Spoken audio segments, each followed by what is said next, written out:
This insight is comparing your pattern to the model.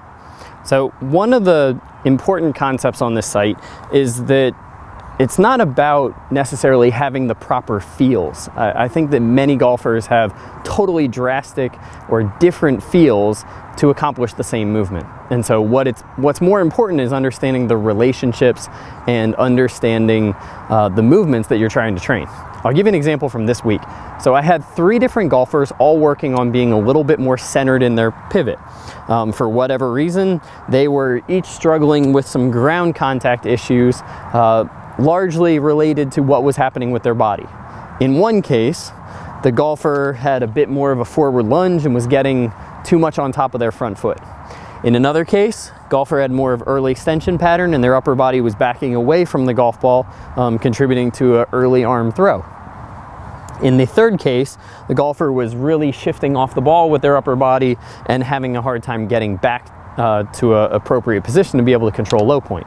So we had 3 totally different swings, all trying to stay a little bit more centered.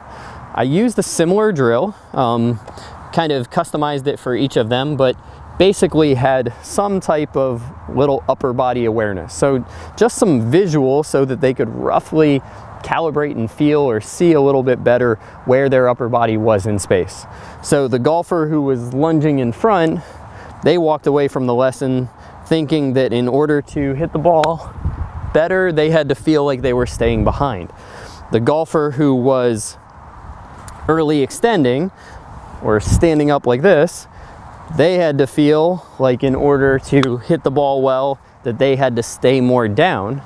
And then lastly, the golfer who was swaying off the ball or shifting way over here, he had to feel like he was staying on top of that front foot in order to hit the ball solidly.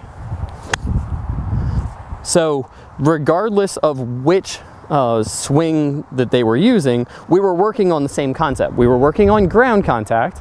So we were trying to chase a skill. We were working on ground contact by keeping the upper body a little bit more centered. But the 3 of them would have told their buddies, one of them, man, it's crazy. I've got to feel like I hang back. The other one, I got to feel like I stay forward. And the other one, I got to feel like I'm, kissing the golf ball or staying really bent over. But they were all working on the same concept and using the same feedback to guide their progress.